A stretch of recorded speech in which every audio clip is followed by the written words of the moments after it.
Bună, dragilor, și bine ați venit la o nouă filmare. De această dată te invit la 2 citiri de tarot, în cadrul cărora vreau să văd ce mesaje are Universul să-ți transmită în acest moment. Și avem pachetul de cărți numărul 1 și pachetul de cărți numărul 2. Poți să alegi un număr pentru dragoste, un alt număr pentru bani și carieră, un număr pentru tine, un număr pentru o altă persoană, sau poți asculta ambele variante și îmi poți spune în comentarii care este cea potrivită pentru tine.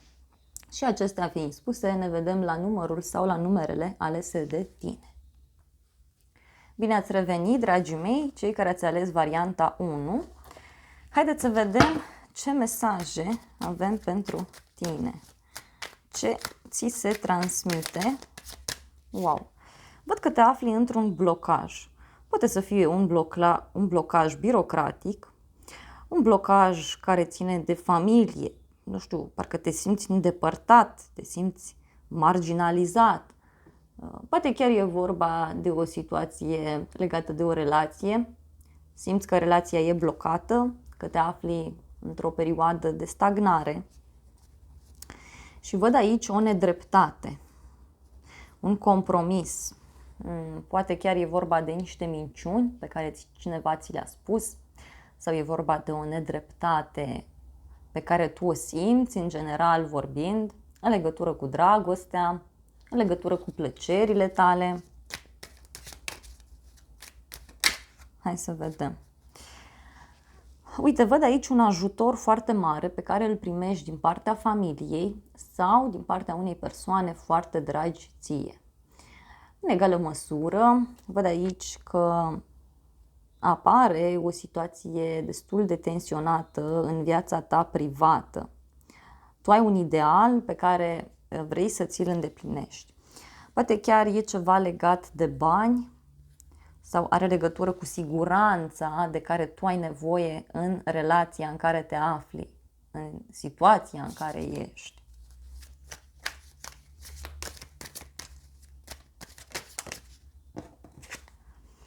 Văd aici o legătură cu zodia Săgetător, dar foarte clar văd că reușești să rezolvi o problemă. Reușești să faci rost de bani din două părți sau reușești să echilibrezi o situație dintr-un anumit punct de vedere.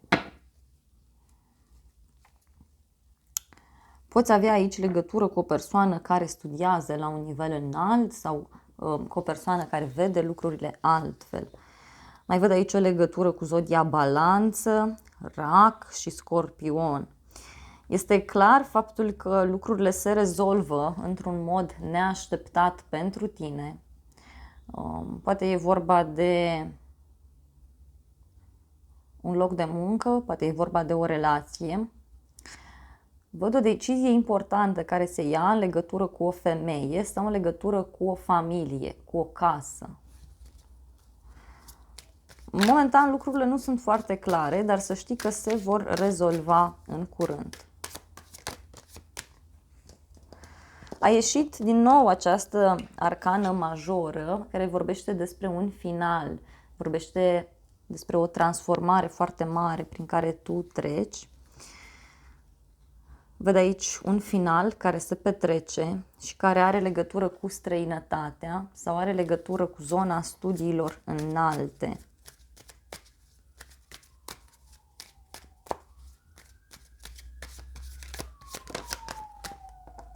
Bun. Și uite, văd un nou început. Îți descoperi o nouă pasiune sau se reaprinde o flacără într-o relație în care tu deja ești.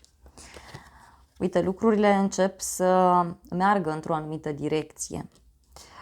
În legătură cu acest blocaj, văd că parcă ești pus într-o situație în care se cere să acționezi puțin diferit. Vreau să clarific puțin această carte. Uite, tu ai o protecție specială, parcă ești ferit de ceva mult mai rău. Poate să fie vorba chiar de o căsătorie care urmează în viața ta. Sau e vorba de un răspuns pe care îl aștepți pentru casa ta, pentru sufletul tău. Însă clar, indiferent de blocajul în care tu te afli, să știi că în momentul de față, el este ca un scut de apărare, da? Ești apărat pentru că vine ceva mai bun. Parcă vrei să faci ceva și când colo viața te duce în altă direcție, mult mai benefică, mult mai pozitivă. Uite, văd aici o împăcare cu cineva sau faptul că în sfârșit îți găsești liniștea alături de o persoană.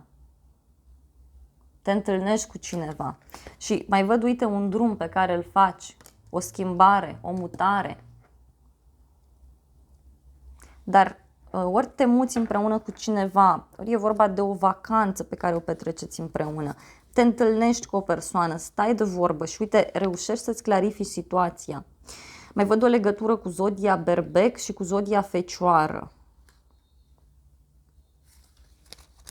Hai să vedem ultima carte, Asul de Bâte.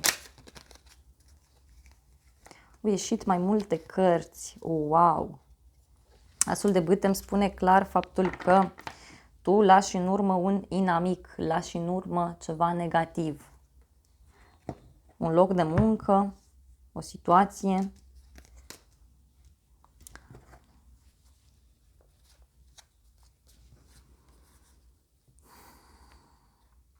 Văd aici că pot apărea niște tensiuni în familie sau tensiuni alături de persoana dragă ție. Uite, se elimină ceva din viața ta. Se impun niște reguli, uite, legate de muncă sau niște reguli legate de ceva ce tu îți dorești foarte mult. Văd o schimbare foarte mare pentru tine, în egală măsură. Bun, dragilor, și acestea fiind spuse, eu îți mulțumesc pentru atenție. Nu uita să te abonezi, să apeși clopoțelul, apasă și butonul de like și, de asemenea, te invit cu drag și la varianta numărul 2, dacă ești interesat.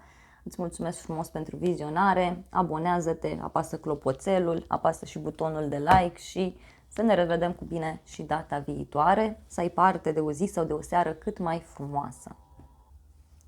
Bine ați revenit, dragii mei, cei care ați ales varianta cu numărul 2. Haideți să vedem ce mesaje am pentru tine. Ce mesaje dorește Universul să îți transmită în acest moment. Simt că te afli într-o stare de alertă, într-o stare ciudată. Uite, soarele, o legătură cu un berbec sau cu zodia leu. Văd aici o bucurie foarte mare pentru tine, un succes, dar mai văd clar și faptul că ceva se clarifică în viața ta. Poate ai legătură cu o instituție importantă, cu o persoană importantă din viața ta. Ai un prieten care te ajută. Văd aici un succes foarte mare care, să știi că durează pe un termen lung și foarte lung. În egală măsură, văd faptul că ai o bucurie care vine din străinătate sau de pe internet.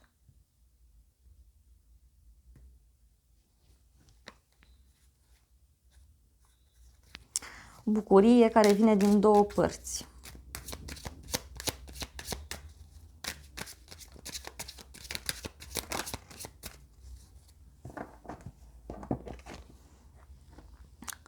O legătură cu o balanță văd aici, dar și faptul că reușești să-ți clarifici ceva legat de niște acte, hârtii, documente.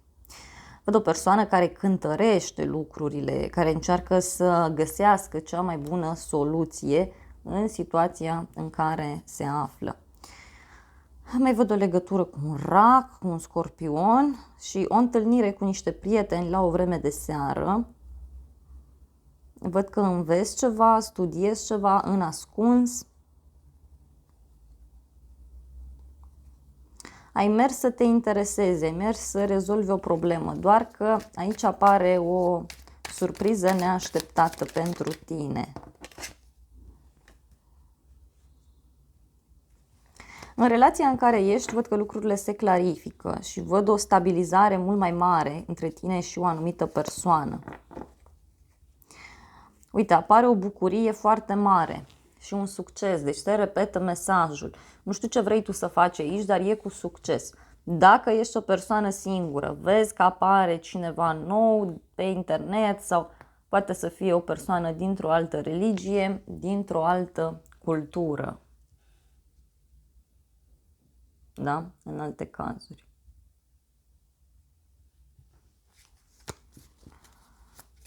Se încheie o karmă, reușești să te stabilizezi dintr-un anumit punct de vedere. Văd aici o persoană care se simte dezamăgită, cineva care vrea să-și vadă de viața sa. De asemenea, văd pe cineva căruia este teamă, o persoană care este obosită. Parcă nu ai acea stabilitate pe care tu ți-o dorești. Parcă nu vezi, mai bine spus, acea stabilitate. Nu ți se pare suficient de bun. Pentru că simt aici ca un blocaj sau că ceva se mișcă foarte greu. Însă să știi că e de bine. Se mișcă greu, dar ai foarte multă susținere. Atenție la o femeie aici și de asemenea văd o veste care nu prea ți-a plăcut, legată de niște bani, legată de un împrumut. E ceva ce ține și de o femeie. Da?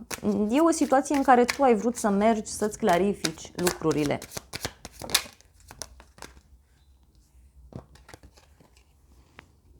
Uite, văd un ajutor aici, un ajutor din partea unor persoane dragi ție, un ajutor din partea unor prieteni. Sfatul cărților în momentul de față este să trăiești momentul și să te bucuri de persoanele din jurul tău. Dacă te afli într-o relație, văd aici că este un triunghi amoros, e o rivală, o femeie cu un copil sau e ceva aici ce se întâmplă. Ideea este că sfatul cărților este să trăiești momentul, să te bucuri de ceea ce este în jurul tău. Văd o legătură cu zodia Gemeni, dar și cu o persoană în zodie de foc. Leu, berbec, săgetător. Hai să vedem.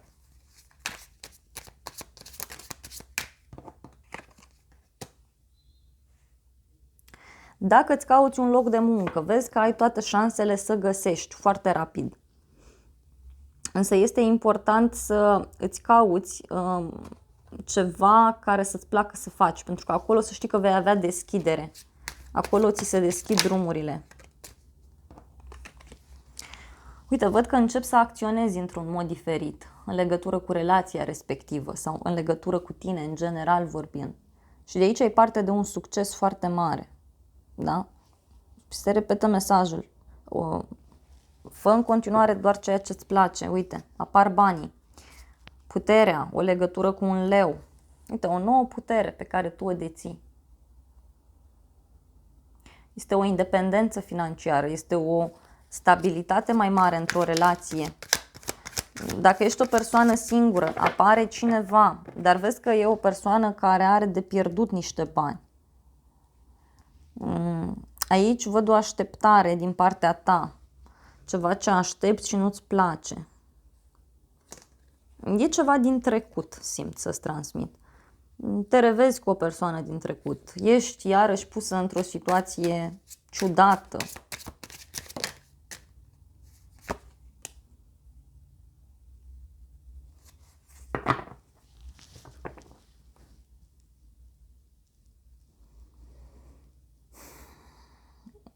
Văd o persoană căreia este teamă de niște secrete. Este teamă să nu se afle niște secrete. Ți-aș recomanda aici să mergi să dai față în față cu persoana respectivă sau să încerci să vorbești, pentru că astfel să știi că vei afla niște lucruri foarte interesante. Văd o relație ascunsă sau niște informații care ți se ascund. Dacă ai un examen în următoarea perioadă, încearcă să repeți, da, ceea ce ai de învățat de mai multe ori, pentru că o să te ajute foarte, foarte mult și o să te facă mai încrezător.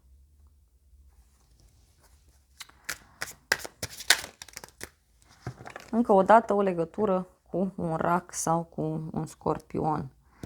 Momentan lucrurile nu sunt clare, însă ți se cere să te bucuri de ceea ce ai momentan. Da? Ți se cere să te bucuri încet de ceea ce ai în jurul tău. Bun, dragilor, acestea au fost previziunile pentru cei de la numărul 2. Eu vă mulțumesc pentru atenție. Nu uita să te abonezi, să apeși clopoțelul, apasă și butonul de like și, de asemenea, te invit cu drag și la varianta numărul 1, dacă vrei să vizionezi, dar te invit cu drag și la o altă citire. Te îmbrățișez și îți doresc să ai parte de o zi sau de o seară cât mai frumoasă.